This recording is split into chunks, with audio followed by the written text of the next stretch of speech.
Hey, I'm Stephanie, and today we're talking about a MAC eyeshadow palette. And a MAC eyeshadow palette? MAC Cosmetics just released their new Connect in Color 12-pan neutral eyeshadow palette, and I believe it's because they intend to replace their old 12-pan neutral eyeshadow palette, this one, which goes by the name of Nude Model. Now, at the time of filming, I am currently able to find both of these palettes in both the North American and European markets, so I thought it would be interesting to do some direct comparisons because I'm not sure how long that period of overlap will last.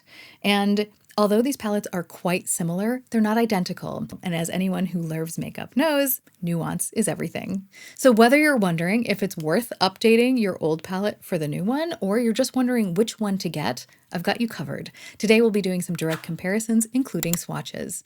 As always, I've included timestamps so you can simply hop, skip, and jump to whatever's most relevant for you. I'm going to start by just very briefly discussing the packaging, because let's face it, we're all more interested in what's inside. But I have 3 points that I think are pretty important. One is they both feel about the same weight, and they both feel just as sturdy. So either one that you choose is nice in that capacity. Second thing is when it comes to size, the new one looks a whole lot sleeker and more streamlined, but in reality, it's actually about the same size. They have about the same thickness, and the only real difference is that this one has the rounded corners. So if I put them like this, you can see they've got the same dimensions. So they take up about the same amount of space in a makeup bag. And lastly, the mirror. Not the mirror itself as in the reflective surface, but in how you can position it. The old palette, I feel like, had a certain amount of stiffness to it, so I can kind of place the mirror wherever I want it to go. And I always found that to be particularly useful when I was traveling and I was using this as like an impromptu vanity mirror.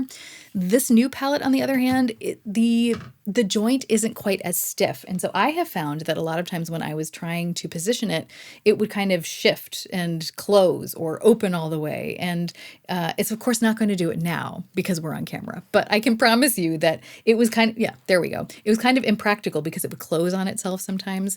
Not the biggest deal in the world, but it is something worth mentioning. When it comes to application and performance, I do feel like both of these palettes performed quite similarly. I do have an entire review of the MAC Nude Models palette on my channel, which I'll link below, and that goes a little bit more into how everything performed and applied. And the reason I'm not going more into it here is because I've only had 3 days to play with this one so far, and I usually like to take more time before giving my thoughts. And so I will be coming back with a more in-depth review later on. But in the meantime, if you're quite eager to hear about the way these perform, you can check out the video on this one. Now let's get to the juicy bits where I do direct comparisons, and I will be showing you swatches of the eyeshadows that look similar between the palettes. These palettes do share a shade, allegedly. The silver shade in both palettes is called Les Artistes, but I'm telling you, it's not the same shade. Yes, they're both silver. Yes, they're both dimensional. Yes, they're both very shiny. The key difference is in the texture. The silver shade in the original Nude Models palette has a lot more texture in it. You can see the individual sparklies in there much more clearly. They're definitely much more prominent. Whereas the silver shade in the new Connecting Colors palette is much smoother. You do still see very subtle sparklies in it. It's still a very beautiful color, but there's a certain sheerness and smoothness in the new palette that the old palette just doesn't have. And I would describe the differences between the gold shadows in these palettes in the same way. The Goch Lightly shade in the old palette is much more textured than the Dial Up the Gold shade in the Connect in Colors palette, which is much more sheer and has less prominent sparklies. When it comes to the darkest shade in both palettes, I feel like they look pretty similar in the pan, but they definitely swatch differently. The shade in the Nude Model palette is called Dance in the Dark, and that one has a cooler undertone, whereas the shade Give Me Cyberspace is warmer, and I also feel like it swatches better.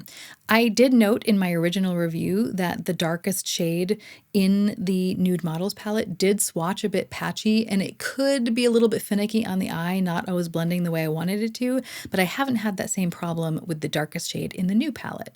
The next comparison will be between the top right-hand corner shade of both palettes. They have the same depth of tone, but different undertones. The shade in the Nude Model Palette is called Sandstone, and the shade in the Connecting Color palette is called Wedge. They both perform beautifully, and the important difference between these two shades is their undertone, with the shade from the old palette being a cool undertone and the shade in the new palette being a warmer one. I also have very similar things to say about the mid-tone browns in each palette. The shade Espresso from the Nude Model Palette is a cooler tone, whereas the shade Sonic Chocolate from the Connecting Color palette has a warmer undertone. But as before, my first impressions are that both of these shades perform equally well. And the trend continues with the pinky peachy satin shades between these two palettes.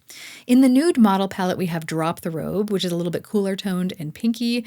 And in the Connecting Color palette, we have Internet Star, which is peachier and has higher shine.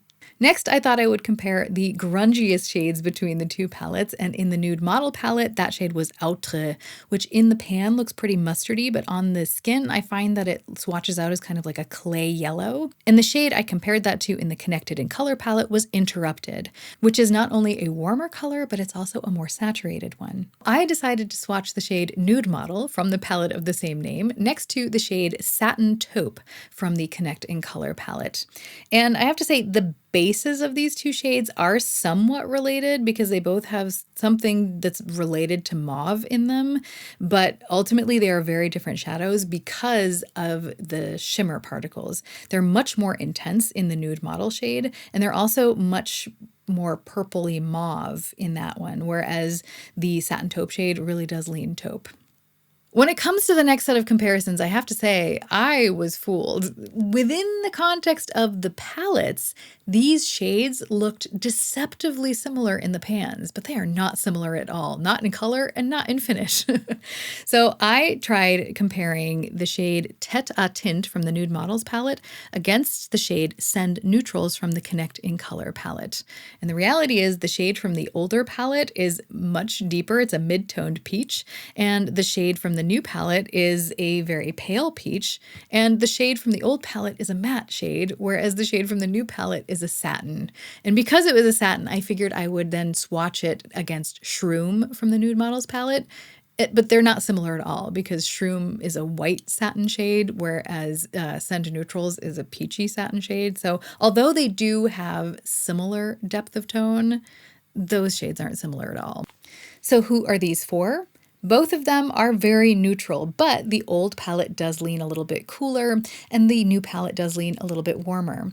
When it comes to finishes and textures, I do think you're going to get more impact with the old palette just because there's a little bit more texture to some of the shadows and a little bit more shine. That's not to say that none of the shadows in here have any dimension or shine, because some of them do. And in at least one case, it's even more impactful than the old palette. But in general, you're going to get more impact from the finishes with the old palette and a little bit more subtlety with the new palette. But what if you are like me and you need all the neutrals because they're so nifty? What if you can't decide? Should you get both? And I would like to answer that question in the form of another question, and that is, did you notice that I have been wearing two completely different eyeshadow palettes on my eyes this whole video? If not, you probably have your answer. And just for fun, I would love it if you would guess in the comments which palette I have on eye number 1 and which palette I have on eye number 2. Pause the video, write it in the comments, and then I'll share the answer with you. And the answer is, I was wearing the Connect in Color palette on eye number 1 and the Nude Model palette on eye number 2. Were you right? I'm excited to read the comments. I will now insert a close-up so that you can get a better view of the differences between these two palettes. I feel like I was pretty well able to dupe the mattes, but in the case of that gold shadow, the intensity I think really gives it away. Now, it's something that I notice when I look in the mirror, but number one, I'm obsessed with makeup, so I'm always looking at my own and anyone else's makeup. But number two, I'm also looking for it. I have a feeling that anybody you're talking to at a normal conversational distance probably wouldn't notice a thing. I'll be spending much more time with the new palette in the coming weeks so that I can come back and give you my final thoughts. So if you have any questions or specific things that you would like to know about this palette, please let me know in the comments so that when I come back to give you my final thoughts, I'll be able to include that information for you. If you found this video helpful, please give it a thumbs up because that will help other people find it. And if you enjoy makeup reviews and comparisons, you might want to consider subscribing because that's a lot of what I do here, mostly in the context of Adagio Beauty. And if you want to know what that is, I have the perfect video for you right here. I hope you have a great week and that we can all remember that even stumbling can be a form of moving forward. So let's stumble in style.